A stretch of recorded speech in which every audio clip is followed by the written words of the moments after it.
What's going on, everyone? This is Sage from SageNtheRage, back with another Overwatch hero concept video for you today.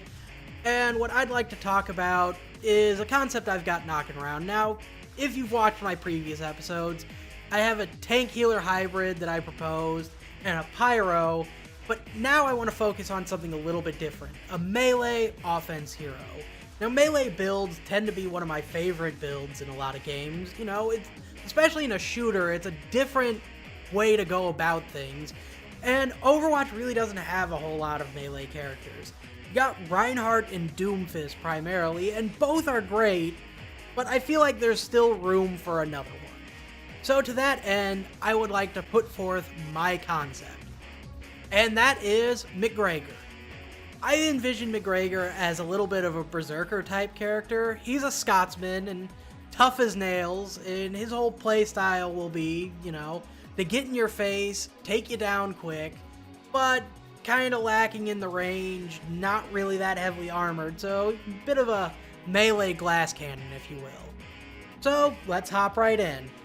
His primary fire is a claymore. It'll do pretty good damage, not quite a Reinhardt hammer, but solid enough. And, you know, this is going to have pretty wide arcs, you know, big old two-hander sword. And what this does is this is his main engagement tool.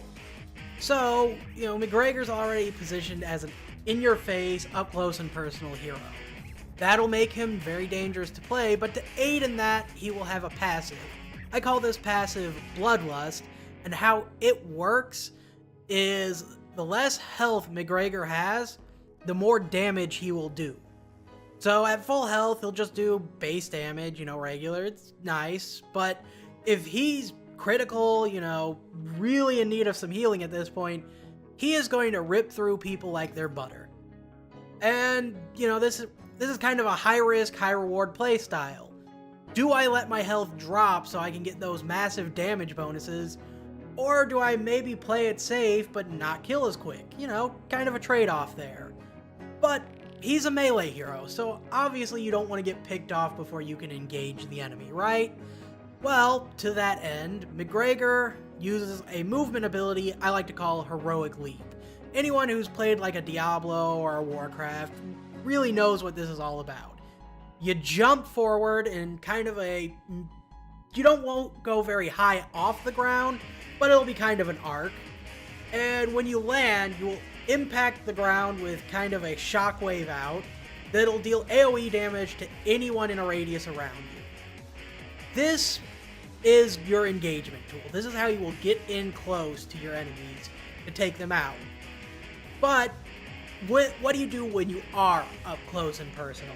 Well, obviously you swing your big sword, but wouldn't it be great if you could get a little bit of extra damage while you do that, and maybe even benefit your team a bit? So, McGregor, on his E key, has an ability I call War Cry. And he will let out his battle cry to all those around him, actually his allies, not all those. And for a few seconds, all of them, including yourself, will get a damage bonus. It's not going to be a Discord Orb or a Mercy Beam, but it will be noticeable. So with that damage bonus now, and your engagement, and even if you're low on health, you could combine the two and just completely decimate something for a short amount of time, kind of as a last-ditch effort. You are focused as a damage dealer.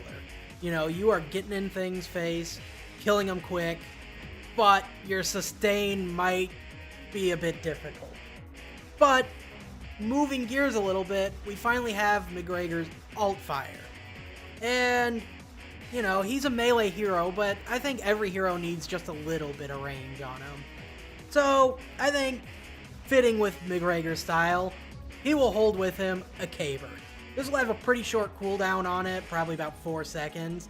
But he will take it, toss it out, and wherever it lands, it'll explode, dealing a little bit of explosive damage to those in an area around it. And, you know, it can be used to get a little bit of range damage out. It's not going to be a Junkrat mine, but it will be good damage. So, with that, he's got range, he's got damage, he's got engage.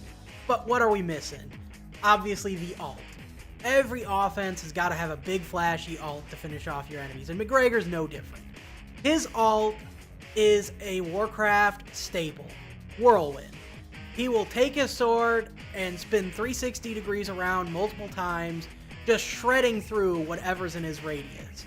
Now, it's going to have a bit of a more narrow radius, but his speed will be relatively quick. I like to call this basically the Beyblade ult.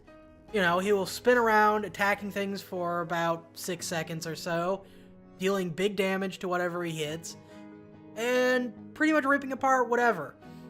So that's McGregor, and going into his backstory a little bit, I like to think of him as, he wasn't Overwatch, he's not Talon. He, when the Omnic Crisis began, took up his sword and became a freedom fighter. He fought the Omnics on his own to defend his home. He really wanted to contribute to the effort in his way. And that's how I like to look at him. So, that's McGregor. Tell me what you think of him down in the comments below. Any critiques or comments you have, let me know. And if you like this video, be sure to like and subscribe, and hit the bell icon so you're notified whenever we post a new video. Peace, people.